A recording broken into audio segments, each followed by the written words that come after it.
Hi, it's Greg Walsh here, and this is Yoga Chats. Thanks for joining us today. So today, my two guests are Deirdre Sheehan and Olwen Golden. And why are we talking together? Well, in 2018, I went over to India for a month. I went to the Iyengar Institute in Pune, and I had an absolutely wonderful time. And then I got wind of my two pals, Dee and Olwen, who were going to a big Iyengar Yoga festival back in Pune in December of that year. And so I sort of invited myself. And we had a very interesting and a mostly very wonderful time. We went for, well, the event was 10 days, I think, and we went for a day or two before, and then you guys stayed for a little while afterwards. So will we talk about our time? Yes. Absolutely. So my memory, aside from, me sort of inviting myself, it was really difficult to get accommodation, wasn't it? And then we were lucky, we got accommodation, which was quirky but charming, and we had a really nice time. It was spotlessly clean. I think it had just been renovated, and we were the first ones. And yeah, it was lovely. I remember flying over and playing. Dee, I think you snoozed quite a lot, which was the right thing to do. Yes, yeah. Yeah, that's Yeah, and Olwen, we were playing quizzes. Yes, yeah, I can never sleep on planes, so it was great to have. Yeah. And then we landed at about 4 a.m. Yes, and then we waited for somebody to get lost belongings and for about an hour, and then we got our lift to our place. So that was yeah, that was what happened. It was a bit of an adventure because we went in our different. We'd arranged, we had someone collecting us, but he was previously collecting someone else whose bags were missing. So he was still on his previous mission. So we had to wait. Yeah. So we got there to our place, and we were met by someone who seemed to live in the office next door just to let people in. Yeah, I think he'd just been sleeping there till 4 a.m. waiting for us. Yes, yeah. Which is very kind of him. And then we got some sleep, and we had one day, I believe, before we kicked off, didn't we? Yeah, I think we kind of had the Sunday, and then everything was starting on the Monday. Yeah. Did we go to the institute as well? We had to go down and register. That was what we had to do on the Sunday, wasn't it? When we woke up? That's what we did that day. Yeah, that was great to see the place. Yes, it was beautiful to go and see something that's from history that any of us who've been Iyengar students have seen pictures of. And it's a little bit of a, I don't know, it's an art gallery, it's a theatre, and it's also a living yoga centre and full of BKS, which was very touching. It was a really nice place to go and visit on that Sunday before we got caught up in the maelstrom that was the next 7 or 8 days or so. Yeah, it was lovely to see it. I suppose you had spent a month there, but it was our first time seeing it, so it was great. It's an amazing place. It's an amazing place. I remember walking in, and I was super nervous because I was going in to attend classes there, whereas I think when the three of us went, it was just to see. And as you said, Dee, there's a bit of a museum feel about it, but it's very much, the whole place is sort of a homage to BKS Iyengar, and but not just that.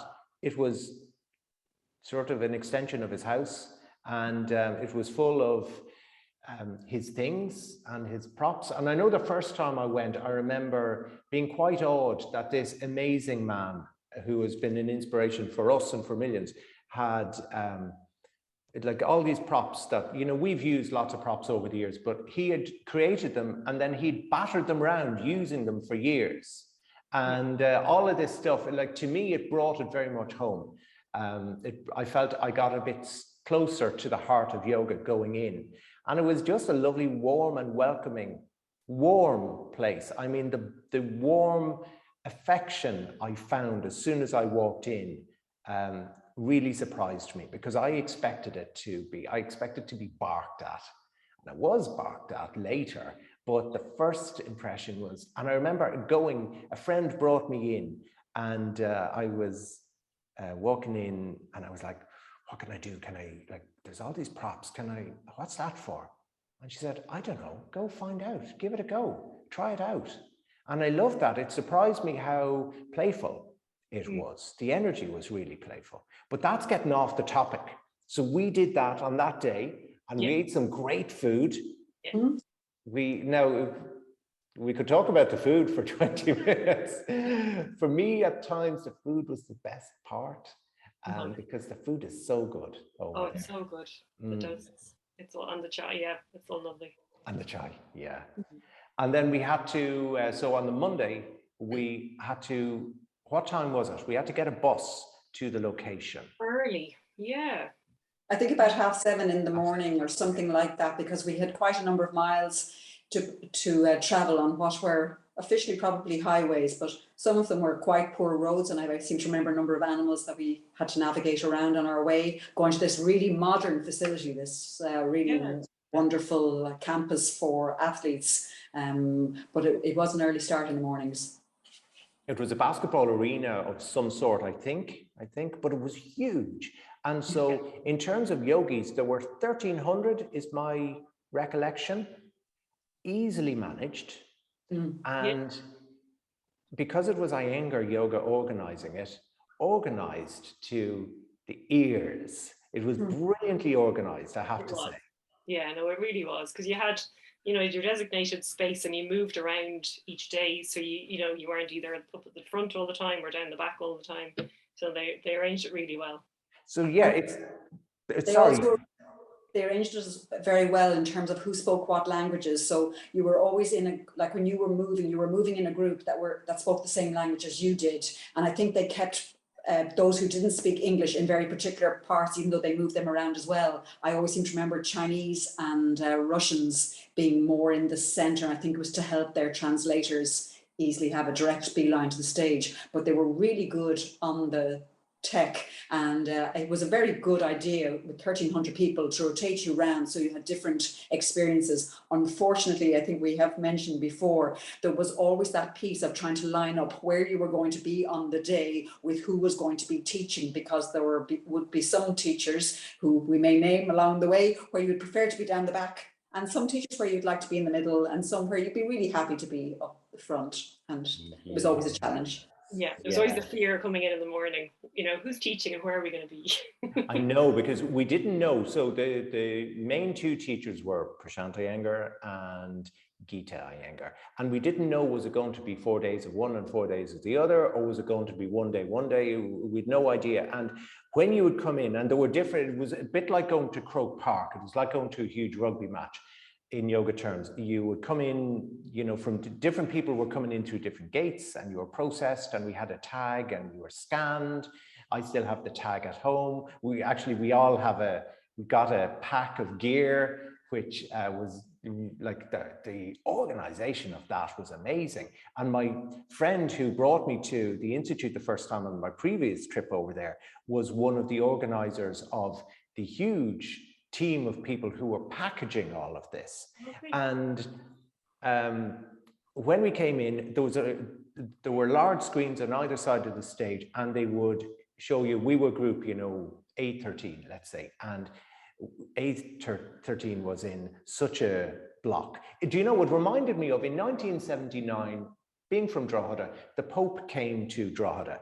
And it reminded me of going to see the Pope, the way they had it all blocked into, and there were sort of mini highways in between. And if you stepped into that highway, you'd be in trouble. And it was all marked out on the floor. And so, yeah, every day you got to see where you were. And they were slowly sort of marching us around the room. And the dread was, let's just say it, the dread was you would be up the front when Geeta Iyengar was teaching. Because did Geeta have spotters or something? Because she did.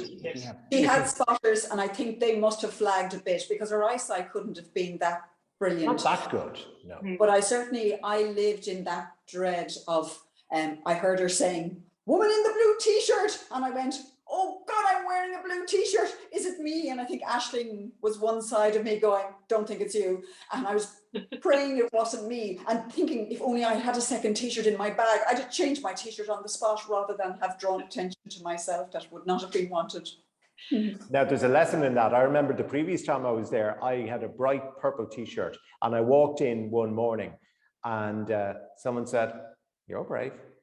And I immediately thought, what was I thinking? So yeah, I definitely think that, because there would have been, how many groups were there? There were, let's say there were 10 groups. So each group had maybe 130 people in, but she was managing to pull people, because this is the thing. She would start teaching and then it was people pulled up on the stage in front of 1,300, and you were manhandled, possibly scolded, possibly reprimanded once or twice. Who is your teacher? So yeah, that was the fear. Yeah, that was the Yes. worst fear. Yes, one of the many fears. Yeah. you couldn't name your teacher, but you couldn't not name your teacher. I think nearly everybody who was asked who their teacher was managed to find a way to either not understand what Geet had asked them or to fudge the question, because it felt like ratting. Yeah, and I think Geet even mentioned something about that at one point. She was kind of going, well, nobody seems to really know their teachers or something, because everyone was just being vague. Yeah. And then it happened. Finally, there was a day where we didn't know, did we know who it was? We didn't know who it was, but we were, because the Irish group, there were 17 of us over there, which was a lovely group. And we were all in group A13, let's say. And we were up the front, and the word got out there, it's Geeta. And how did it go? Well, Well, I'll let you first. well, that was the day when all my fears about that were realized, and I got pulled up on the stage in front of 1,300 people to have my head. Well, I suppose mainly my headstand, but I think we worked through a number of poses. Probably first, it's all a bit of a blur. I think we did Trikonasana for a while, and then because I'd been doing headstand by the wall because my neck had been the problem, which was the reason I was up there.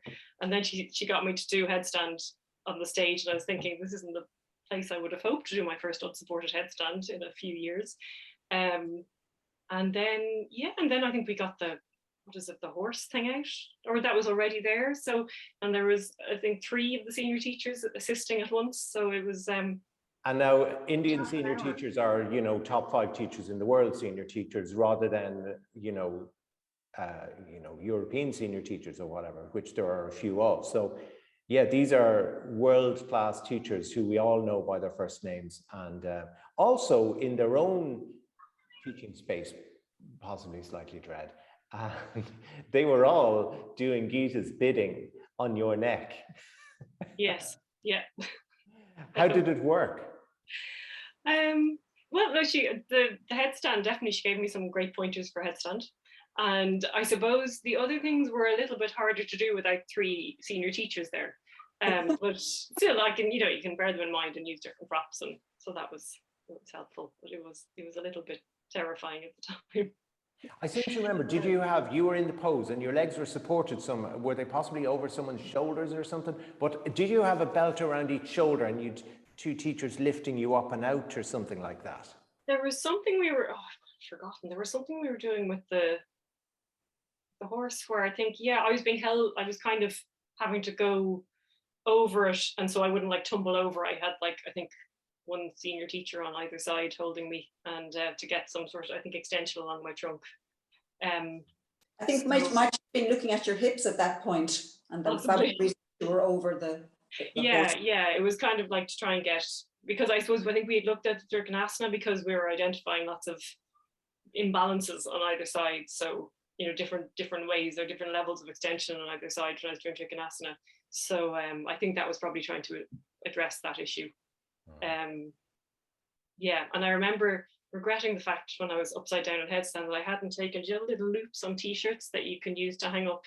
So both of them were dangling around where my ears as the camera zoomed in on my head, and I was thinking, why did I not cut those off? That would have been a good plan. It's the funny things you think of, isn't it? I've never hung a t-shirt up using those things. I have no idea why I haven't. So. Might be time to say goodbye to them. And did you were up for half an hour, weren't you?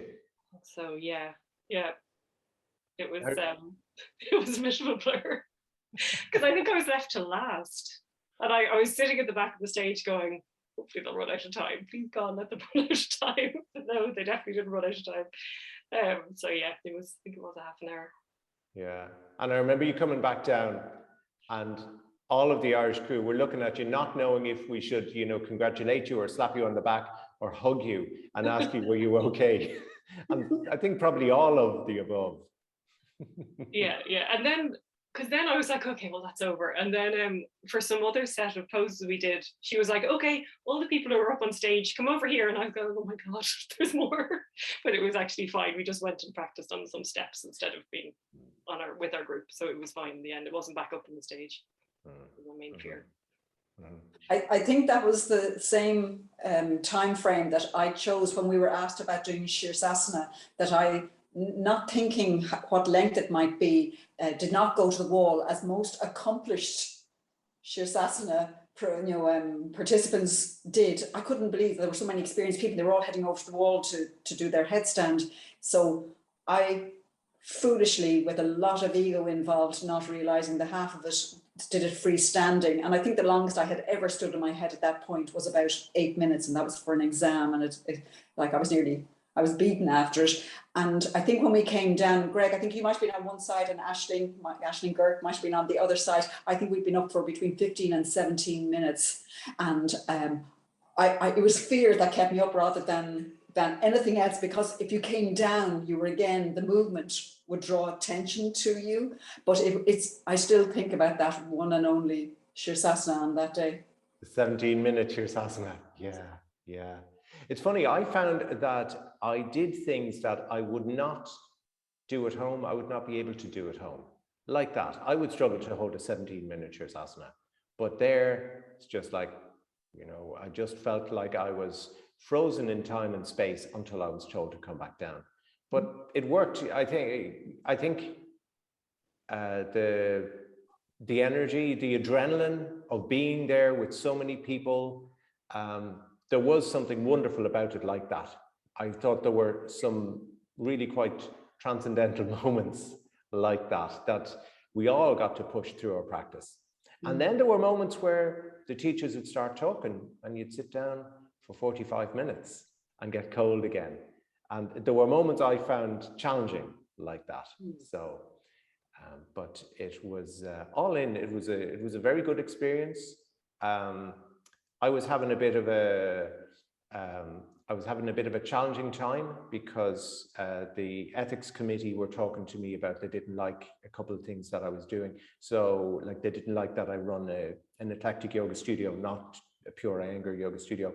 So I sort of decided on the course to let go of using the Iyengar name, which was really, it was so funny, not funny looking back, it was so enlightening looking back. I was really upset that whole time. And I know the two of you saw that I was really wrestling and struggling with something I'd identified with for such a long time, but then felt that I either couldn't uphold or no longer wanted to uphold, because I didn't feel that, I felt that I was moving in a slightly different direction, but I really wrestled with it. So I know I had a few boohoo's and tears, and I had some very challenging moments.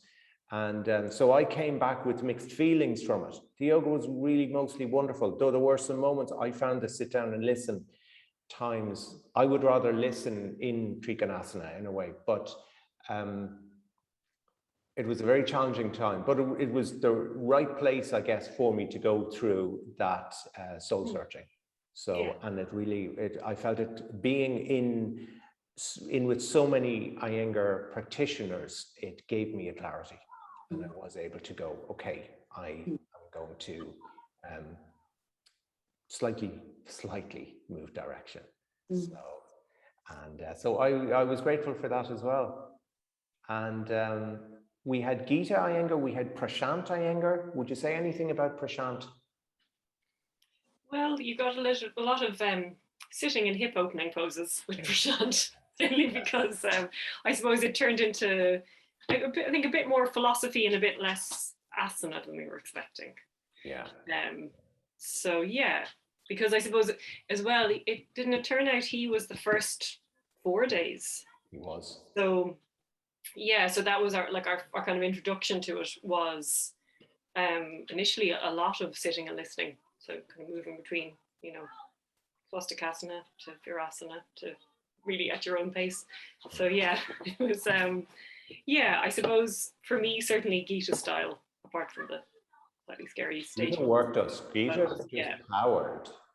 yeah, And Gita, having been unwell, well, we'll talk about that in a moment, but unwell for a long time, not in her best health, let's say, for a long time, she really was full power. She was amazing. yeah, And she was helped on to the stage.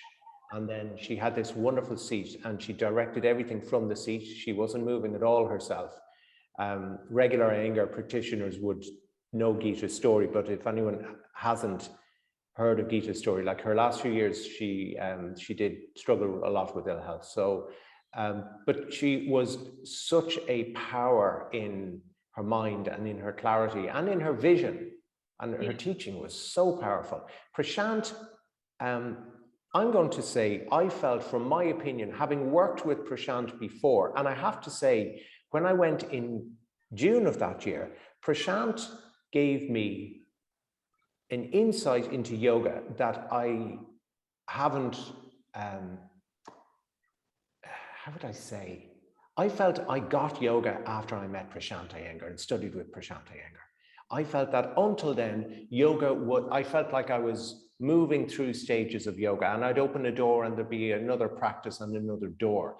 Whereas when I studied with Prashant, I felt I saw yoga as I saw the full practice of yoga. It was profound, I found, working with Prashant. And his key thing was, and this sounds simple, but it wasn't, Prashant and his focus on the breath, his very particular focus on the breath, which is unusual in a way in Iyengar practice, I think, was an absolute revelation. But I felt Prashant lives in the Institute, teaches in the Institute, and I felt that he was in front of 1,300 people, and it was perhaps very challenging for him. And I felt he wasn't as, I didn't have the same experience with Prashant.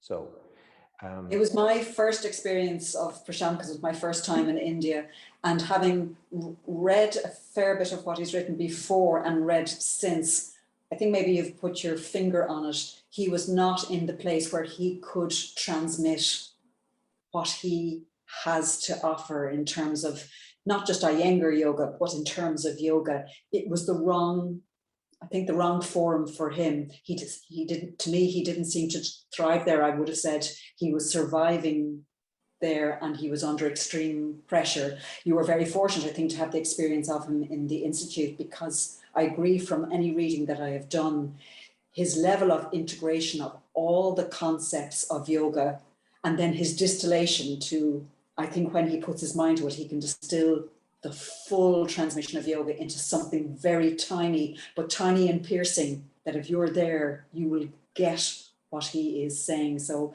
I think you've been very fortunate that you were there twice and to have that appreciation of what he does have to offer. I think you hit the nail on the head. It felt like when I studied with Prashant, I received a teaching of integration of yoga practice, and that distillation of this is what yoga is, this is what yoga does, and my yoga practice, everything, my whole understanding of yoga, I think, pivoted then and became something else, and I'm forever grateful for that.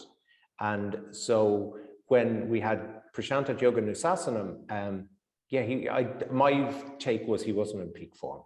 So, but look, it was nonetheless, it was amazing. Just even if the yoga wasn't good, to practice with 1,300 people in India it's a wonderful, that's one of those events that you don't get very often in a lifetime. It was an absolute blast.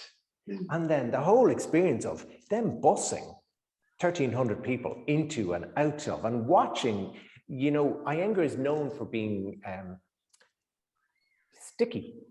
You know what I mean? Being very Driven. Say again? Alignment driven and highly organized. Yes. And to see that applied to a real world event like that, I think Iyengar yogis should organize way more stuff, because I think things would run much more efficiently. So I think possibly they should run for government. So They were saying, Greg, that the reason we were there in December 2018 was we were celebrating the 100th, like it was a very, very special occasion. We were celebrating the 100th year of BKS Iyengar's birth. And so there was something very auspicious in that, and that his daughter Geeta was there, his son Prashant was there, and then his granddaughter, because already the transmission had gone from BKS to both Geeta and to Prashant, but it was now also being handed on again to Abby, the next generation of that lineage. It was very special. it really was. And let's wrap up in a moment, but one final thing happened. There's, you could call a coda at the end of it. And I'm not talking about you guys going off to have your spa retreat afterwards while I flew home, but it was, so at the end of the event, there was a one-day jamboree party. There was sweets, there was food, and there was music. And then Geeta had said, for months, Geeta had said, I'm going to do this event, and then that's it, I'm going to die. And Geeta was known for this. Like I saw when I was there previously, Geeta was always quite dramatic like that. And so I think people probably thought, yeah. So, but the party happened, and that night, Geeta went to bed and she died. She died that night. I remember I had flown home and I landed, and Quiva woke me the next morning to say, you won't believe what's happened, Geeta's dead. And I was astonished. And the two of you, did it take longer for the two of you to hear? Because you were off in the hills having a spa retreat. I remember texting Aisling about it. So I don't know, was it from her that I heard? I think we heard fairly soon after it happened. Yes. Yeah. I think somebody texted. Maybe it was Aisling that texted to let us know. We were in an Iyengar related centre. Yeah. Even Greg calls it a spa. It was an Ayurvedic Iyengar type centre. And so the word was very definitely there that Geeta had done. I understand. Okay. So, guys, Dee and Olwen, I'm going to say thank you very much on my behalf, because it's been great fun chatting again, and on behalf of all of our viewers and listeners. It's been wonderful just talking over this and reminiscing a little bit, and we might do it again soon. But thanks so much for joining me on the Yoga Chats, and those of you at home, tune back in again soon. Thank you.